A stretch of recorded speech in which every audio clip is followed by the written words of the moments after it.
What climate do you have in this region, more or less? Well, the weather here I think makes us privileged.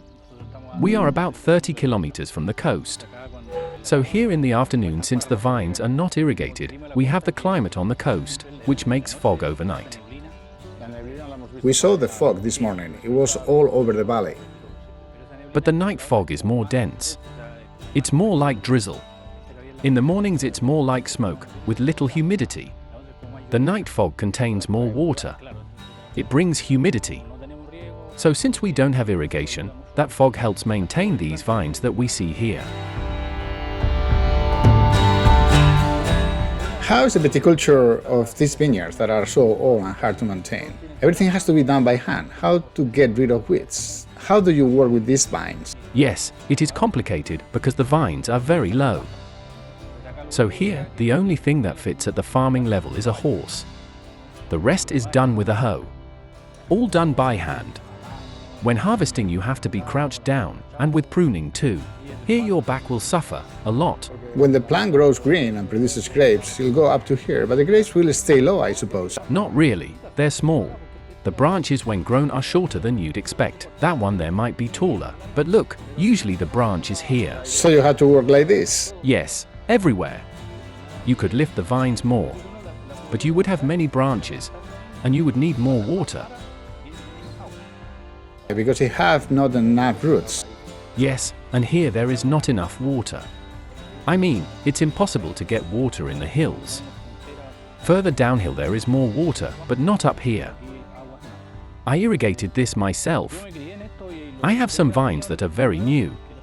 I have those as high as 70 centimeters on a wire, but as I say, they take up more water. This year the summer was extremely cruel. The vines were absolutely stressed. Here we have Sinsalt and Moscatel. I don't have Pais, but I have some new strains like Grenache which I planted, and Zinfandel. But these are not candidates for us. I brought them here to experiment, but they are actually working well. Your highest quality wine comes from Sinsalt, right? That is your grape.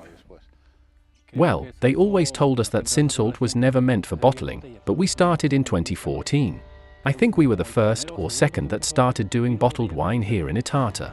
And many labels have sold from there, but I think it was a good example for the people.